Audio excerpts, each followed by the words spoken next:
indabeni zehora lesikhombisa kusihla sibingelele nakuwe mbukeli osibuka ku DTT igama lami nguNoxolo uMamtshali wakwaMwali kanti ke mbukeli sengifike qatha sakho uzokuthamdela zonke ke izindaba zosuku wena nje okwakho ukuthi uhlale phansi unethezeke udedele mina ukuthi ngenze lokho ke engidume ngazo ake sibheke ke naze ehamba phambili kuleli hora.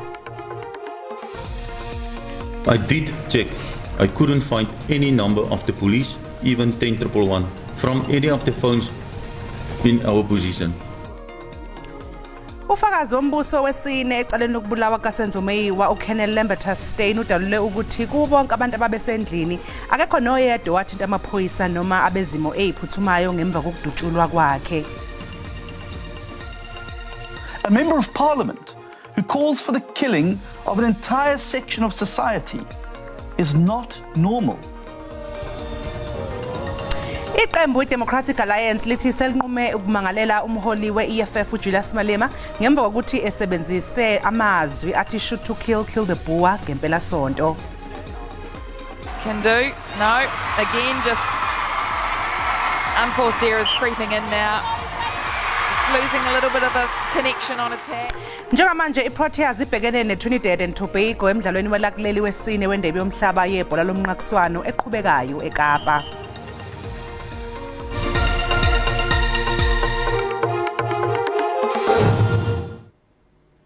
Iphoyisa elihlaziya omakhalekhukhwini liphoqwe ngenkani inkantolo ephakeme yasePitoli ukuthi akukho akuthola okukhomba ukuthi kwaba khona uzungu lokubulala. uColonel Lambertus-Steyn uphinde wavuma ukuthi inombolo exhumanisa umsola wesihlanu uFiso Buhle Ntuli ayibhalisiwe ngegama lakhe. Ufakazi wombuso uSteyn watshela inkantolo ukuthi inombolo yomsola wesihlanu uNtuli wafonela uKelly kabili ngo-2014 ngoNcwaba nangomhla zi-15 kuMfumfu.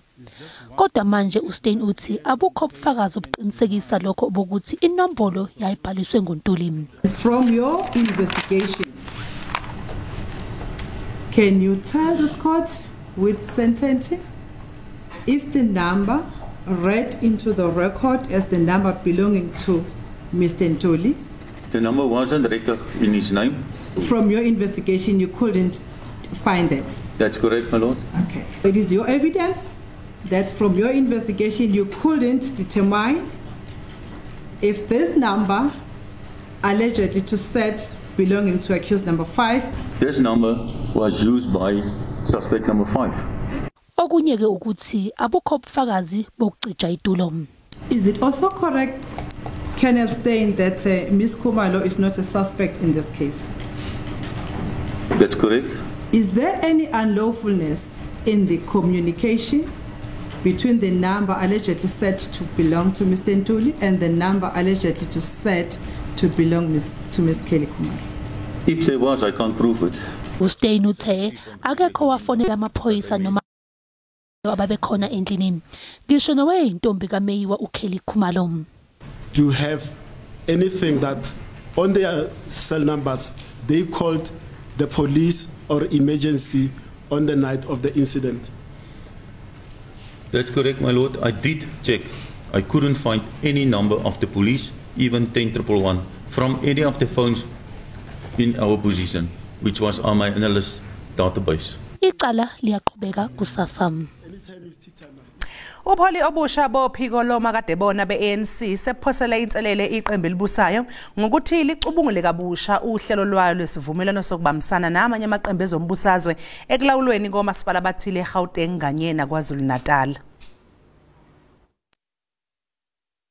Ubuholi obusha bophiko lomakade bona beANC bufuna ukuthi inhlangano ebusayo isebenzele umphakathi ngobuqotho ngokulethwa kwidingo zomphakathi.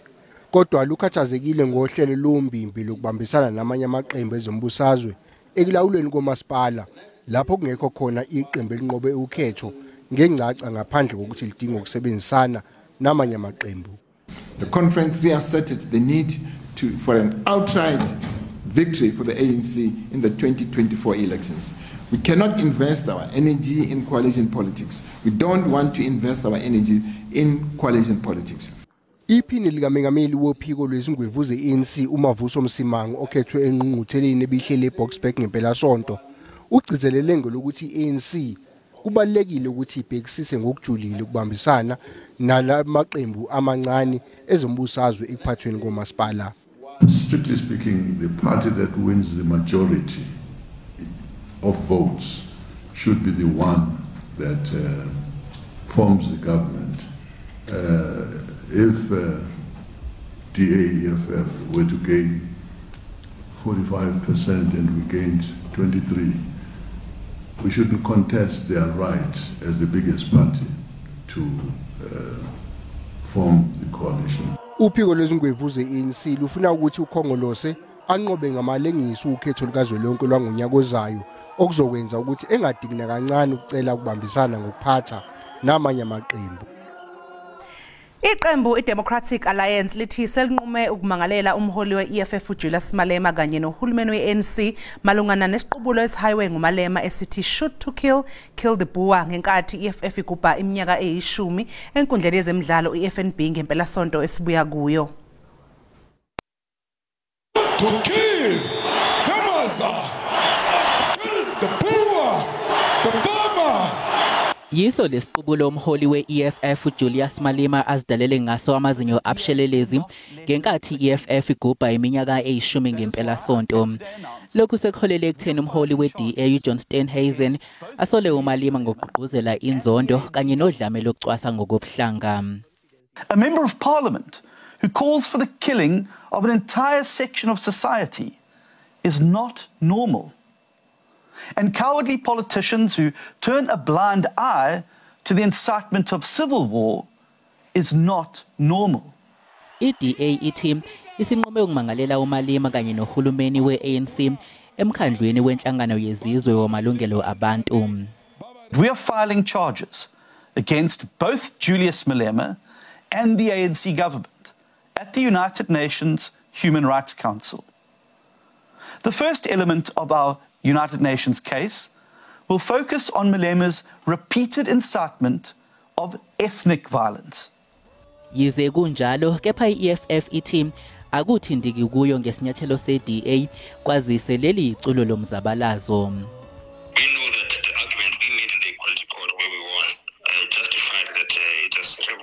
Celebration song that is justified in terms of commemorating the history of South African struggle against colonialism and apartheid. So whatever he's saying, we don't care.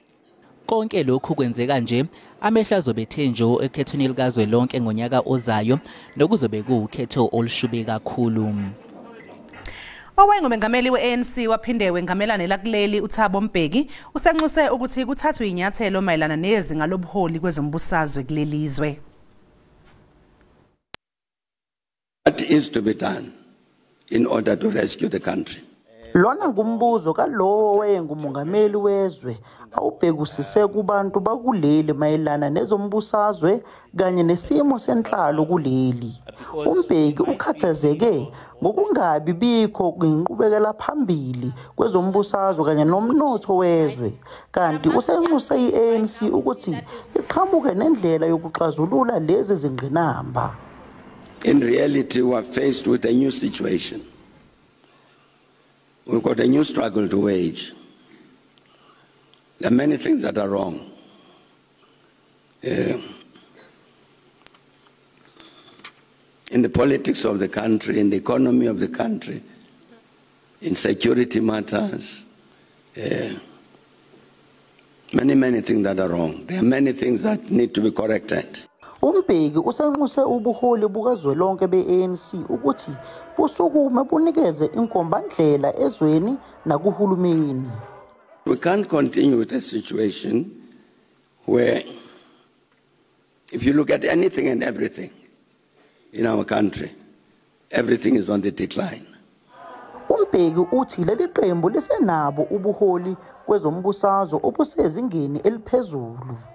It indicates that there are people there in that ANC who got the vision, the honesty, the integrity, the courage. Uphiko lomakade bebona be-ANC. I-ANC kufanele ikubhekisise isivumelwano sayo sokuvota ndawonye ne-EFF komasipala baseGoli kanye naKwaZulu Natal. Ngingusamkele Maseko ngibikela izindaba ze-SABC eGoli. Ikomiti lePhalamende eliphenya ngobuqotho bomvikelo omphakathi osamisiwe Advocate Busisiwe Mkhwebane selihlonze ukuthi akufanele noma akakufanele ukwengamela isikhundla njengomvikelo omphakathi. Ikomiti iyazinqina izitsholo zokungakwazi ukwenza umsebenzi kunye nokuziphatha gwenxa kukaMkhwebane. Isithi ukuba noxwebhu oluyimfihlo nokufadala ukuxelela abasemagunyeni kuthetha lukhulu ngaye. This then what is she willing to go to reach a particular conclusion? She's even willing to break the law because she was in unlawful position of a classified report. Nakuba kunjalo asingawo onke amalungu ekomiti akholelwa ukuba ezizitsholo zingabangela asuswe kwesisikhundla. I can't see how we can use these incidences to impeach a public protector. Honorable Chair, you're scaring off all our applicants that have applied for the post because, if they've got to take all these things into consideration, I don't think they'll be able to do their job. Kodwa abanye bathi isibhozo esiza kuvavanyelwa esisikhundla singafunda nto. If there's any fear about those that are coming, will be to prescribe wrong remedial action based on unlawful means. That should be worrying. Ukuze ingxelo yekomiti yamkelwe yiNational Assembly kufuneka ixhaswe sisininzi esiphindaphindene kathathu. Njengoko kungekho qela lezopolitiko elinaso esisininzi oko kwakuthetha ukuba kufuneka ixhaswe ngamaqela ezopolitiko angaphezulu kwelinye. Dingilulama Matya wendaba ze-SABC eParlamente eKapa. Mbukelisa siqu eyitolo kanti uma ngabe sibuya ke sokuphathela udaba oluthi in 24 hours you have seen the difference here. So allow us to go and allow us to put the plan in action. Ungqongqoshe wamaphoyisa ubheka icele uhambele eRivali eningizimu yeGoli lapho bekubhikisha khona izakhamuzi ezifuna ukuthi aphume aphela amaqembu abamba ngokungemthetho nabaziwa ngozamazama.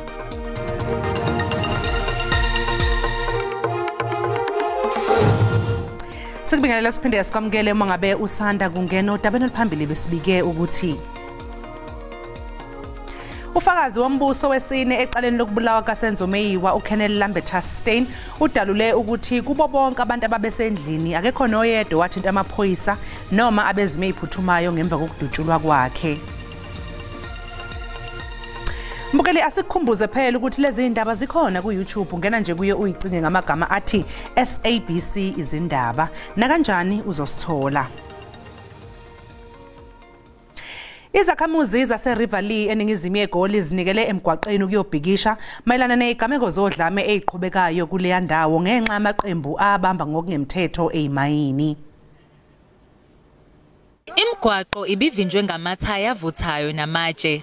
Lezakhamuzi zithi seziphile libhojozi isikhathi eside kakhulu. Zithi kumele zithole indawo yokukhosela ngokusheshsha njalo uma lamaqembu ozamazama eqala impi kule ndawo. Stand for our communities because there's schools around there. There's a school up here where they are doing the illegal mining. When the illegal mining is happening, what about those kids in that school? What's going to happen? There's CJC also here. What's going to happen to the kids who are going to that school? My plea to the South African government is to bring in the military and to remove all the zamazamas. Those people are carrying heavy guns, not small guns, heavy guns. It looks like we are in a war in this place. We must keep on running and hiding away. Where we are standing now currently, there's Sasol gas lines running underground. This Zamas is using dynamite underground, to blow up the rocks. Now, God forbid, dynamite and Sasol gas pipelines. We don't want a disaster here. Amaphoyisa omkhandlu ayaqhubeka nokuqapha isimo. Officers have been deployed. Expect heavy delays in the area as motorists divert from those closures, and motorists are advised to avoid and to use Soweto Highway, Albertina Sisulu Road or Ndiekas Road as alternative routes. Ngesonto ledlule kubulewe ilungu lomphakathi ebelizihambela nje libuye emsebenzini ngesikhathi kulwa lamaqembu. Ungqongqoshe wamaphoyisa ubheka icele usenqenqe izakhamuzi ukuba zimnike usuku lwanamhlanje nje kuphela ukuze abuyele kuzo nombiko ophelele ngazokwenza ngalesi simo. Hold me on my words in the next 24 hours. I want that finger to go like that when I come back to give the report here. Iphathimandla zase-Eastern Cape zisahlola umonakalo wenziwe umoya namandla ngempela sonto kulesi sifundazwe. Ifunde ezintathu ezikhahlamezekile kanti ke iBuffalo City iyona ebe nomonakalo omkhulu kakhulu. Babili kabantu okubika ukuthi bashonile. Kwezeliqela ezishiyeke zidinga ngenxa yemimoya ethwaxa iphondo. Bafuna naluphi na uncedo. Le mozulu imbi ichaphazele izindlu, izikolo kunye nezibhedlele. Lonina wabantwana abahlanu uzibona njengalowo onethamsanqa kuba esindile nabantwana bakhe kule mimoya. Sisibabunga ndiqali nangoku awukhe wakhona umoya lalikhe lawela phezu kwabantwana bami igani. So ke ngoku nangoku bendiqomba thiza wam ke xa kuthi bham unabahlambi litsho phezu komnye wabo. Khangelakhe kaNkulunkulu uThixo wasengasakwazi uphuma phantsi kwamazinki sawulala next door ebamalwaneni. Abo bebesakha izindlu zabo babala umonakalo. You know xa usakha indlu uyaqiniseka into bana you put on isweat yakho wenza yonke into nako and then imali iphele. Then xa kusenzeka idisaster nje engalindelekanga uye uxakane nento ungayazi uba uza kwenza ntoni. Ukanti kukatsalwe nongenelelo lukarhulumente kazwelonke kulo mba. I think isisombululo esikhawulezileyo kubana okwangoku masiba accommodate kweza ndawo sikwazi njengale apha eNewton babe nendawo yohlala bafumana ukutya abantwana bafumana uniforms bakwazi ubheka esikolweni. Zizindlu zethutyana ezingama200 ekulindeleke ezinikwe ezintsapho zidingayo kwiphondo jikelele.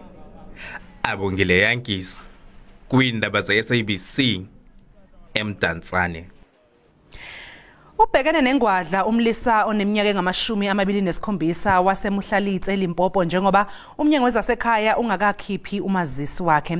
Lo mnyango uthi kwenzeka iphutha uCollins Phasha wabhaliswa njengomuntu wesifazane esitifiketini sakhe sokuzalwa. Ilokhu iwumqansa impilo kaCollins Phasha njengoba ingenawo umazisi. Lokhu kungenxa yephutha mayelana nobulili bakhe esitifiketini sokuzalwa. Abazali bakhe bathi bawubikelile umnyango wezasekhaya amahlandla amaningana kepha namanje leli phutha alikalungiswa. Kafushane uthi esitifiketini sami sokuzalwa ngibhaliswe njengomuntu wesifazane esikhundleni sowesilisa. Ngiyazi akusilona iphutha lami kepha ngithwele kanzima empilweni. Lokhu kwaholela ekutheni uPhasha ashiye phansi isikole engawuphothulanga nomatikuletsheni kanti manje usecula ezidakamizweni. Uthi lokhu kungiphatha kabi kakhulu ngoba angikwazi kwenza lutho empilweni kangangokuba senkinga ngasebenzisa izidakamizwa ngenxa yalokhu. Umndeni kanye nabangani bayazama ukumeseka. Kafushane uthi isifiso sami esikhulu ukubona uCollins ethola umazisi wakhe kungangijabulisa kakhulu lokho kwazise maningi amathuba esemputhile empilweni. Umnyango wezasekhaya uthi uma kwenzeka iphutha elifuze leli abantu kufanele baphuthume kunoma yiliphi ihhovisi lawo ukuze bathole usizo. Sasifana nesiphothuliwe isivumelwano seigidi engama-27 zamarandi sokuthi umasipala umsunduzi uxhase iqembu iRoyal AM. Ngaphansi ke kwalesi sivumelwano umbukeli iRoyal AM izodlala imidlalo yayo yasekhaya enkundleni yezemidlalo iHerigwala eMgungundlovu. Ngonyawo lonwabe ukuhlinzekweni kwezidingo nqange kwinhlokodolobha eKwaZulu-Natal uMgungundlovu okubala phakathi imigwaqo nemigodi ungitula amanzi izinga eliphezulu ubugebengu kubalwa nezinye ingqinamba ebhekene nalo mkhandlo. Lo masipala nesabelo mali ebalelwe ku8 billion amarandi ngonyaka unesikweletu samanzi nogesi esibalelwe ku800 million amarandi. Amaqembu aphikisayo akayizwa ukuxhasa iqembu lebhola. Umhlalo wasemsunduzi okhokhela ama-service emsunduzi umchazela uthini ukuthi ethi ebhekene ney'nkinga wena umasipala uthi awunazi imali kodwa unemali yokunika abantu abaziwayo ukuthi The city is collapsing around us on a daily basis. No water, no electricity, refuse, sewer leaks everywhere. We should be focusing on that as a core function. uMasipala uMsunduzi usivikele isinqumo somkhandlu ngokuthi uhlenga imisebenzi emkhakheni wezokuvakasha. Kunemisebenzi engaphezulu kwa-500 esiyiseyivayo ngokomthetho labo bantu ababezolahlekelwa imisebenzi yabo. Kunamabhizinisi abezovalwa, siya-recover from i-COVID, si-recover from ama-floods. Lesinqumo soxhaso senzeke nakuba unobhala jikelele we-ANC ufikile Mbalula egxeke omasipala abaholwa iqembu lakhe ngokuchitha imali ngokuxhasa amaqembu ebhola nokwakha ichuse ekubeni kukhona abantu ababhekene nobupha. Ey'ndabeni za-SABC ngikuvusi Khumalo eMgungundlovu.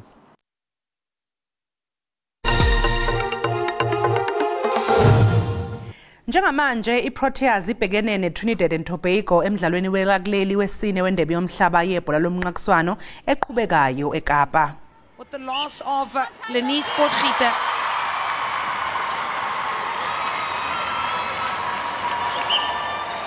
this is the future of South African netball. Combination between Van der Berg and Gubani, even Taliad. So if anything else, Norma Plummer will have certainly done a phenomenal job in the development of the next generation of players for the Spa Proteas. Uyaqhubeka ke umbukeli lowo mdlalo okade ubona. Mangabe siqhubekela phambili banyana kuyiphoqa ukuthi ke iunqobe umdlalo wayo neItaly ngolwesithathu uma ngabe ke ifuna ukudlulela esigabeni esilandelayo kulomqhudelwano. Umdlalo ngolwesithathu phakathi kweBanyana neItaly wona uzocacisa ukuthi liphi iqembu eqoqweni uG elizolandela iSweden njengoba sekucacile ukuthi yona iyesigabeni esilandelayo kulomqhudelwano wendebe yomhlaba. Kanti namanje asephansi amaphaphu kumkadlo lakuleli uHilda Makhaya njengoba beyodlala lo mdlalo obaphoqa ukuthi bewunqobe noma kanjani. The way we are like together and united as a team, I think that's what's going to work and what's really pushing us to also think about the upcoming game. Ibanyana iqembu elicijwe kahle lokho kubonakala kahle uma lisenkundleni okusele nje ukuthi ikwazi ukumelana nencindezi. We know it's not going to be an easy game, obviously, but if we really do what the coaches demand from us and also taking all the information that we have been getting each and every day, I think we can win the game. Leli qembu lilinde uRevilo Jan ukuthi naye abe sesimone esihle okuyinto udokotela weqembu akholela ukuthi izokwenzeka. No other injuries despite Refilo is that we all saw. The team is in good spirits. The team is fit for training, and yeah, we're looking forward to the final game. Umdlalo welakuleli neItaly iwona ozohlukanisa inhloko nesixhantu njengoba izoqhubekela phambili umi unqobile lo mdlalo kodwa umi guqile izobe isibuya.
Mbukeli usale kahle.